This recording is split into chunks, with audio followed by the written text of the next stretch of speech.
What's going on, guys? Tower number 9 here, and today we're going to be looking at the differences between a $5 Boba Fett deck and a $500 Boba Fett deck. Let's get right into it.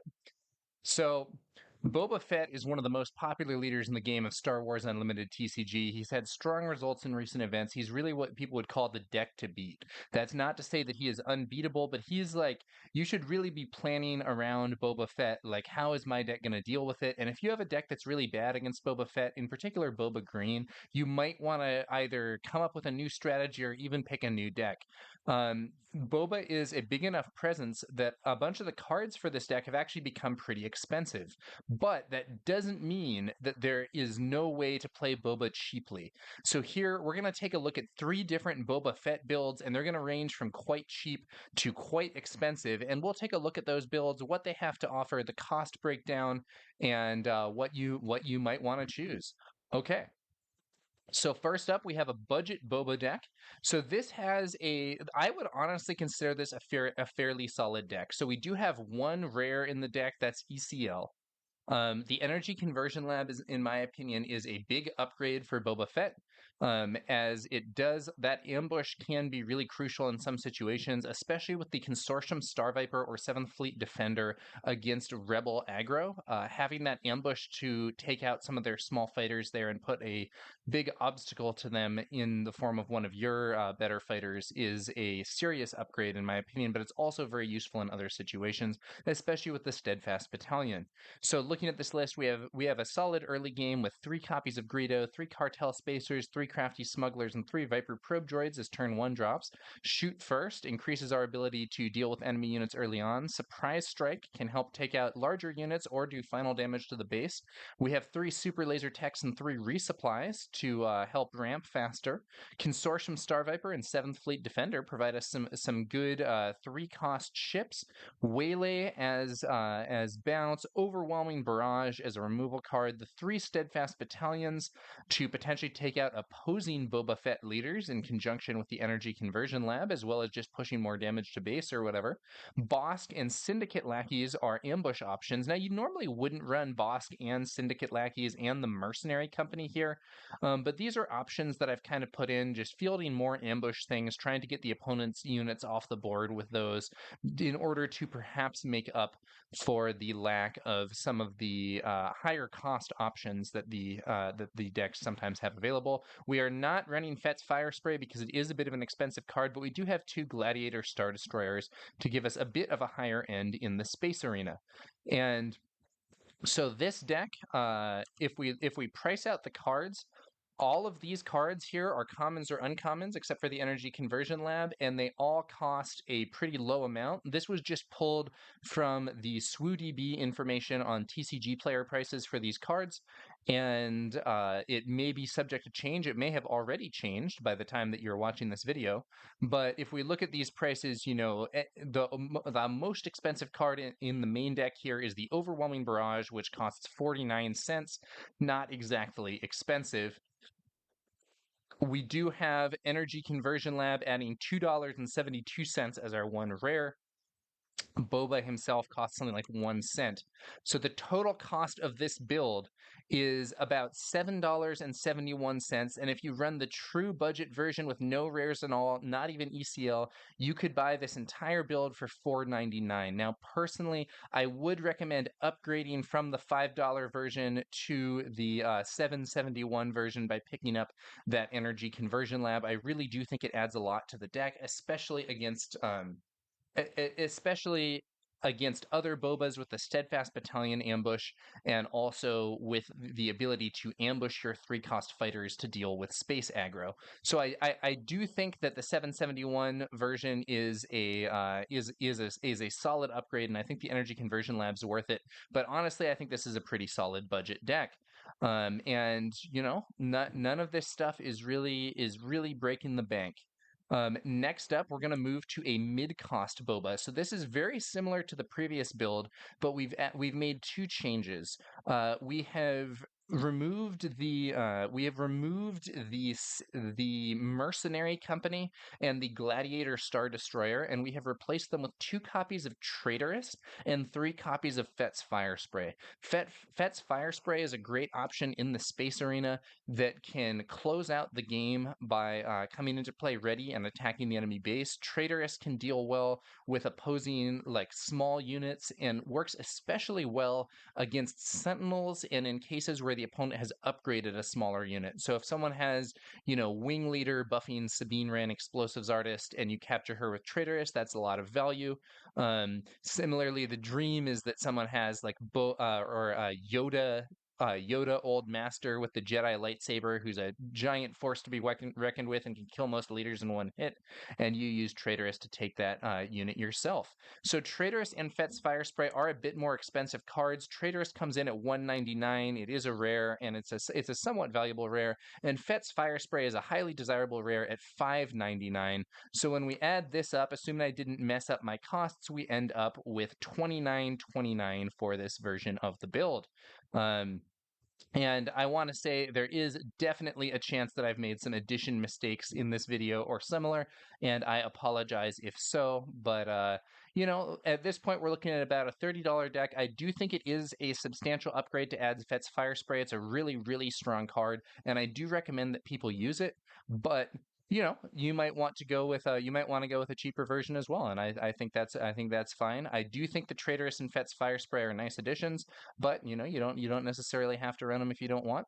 That is the mid-cost boba list, and then lastly, I'm going to show a high-cost boba list. So this is, we're pulling out all the stops, we're running everything. So this deck has cut 1 copy of Shoot First, 1 copy of Cartel Spacer, and 1 Consortium Star Viper to put in 3 copies of Boba Fett Disintegrator, and we've also swapped the Syndicate lackeys for Darth Vader commanding the First Legion. Now, Boba Fett Disintegrator and Darth Vader commanding the First Legion are very strong cards.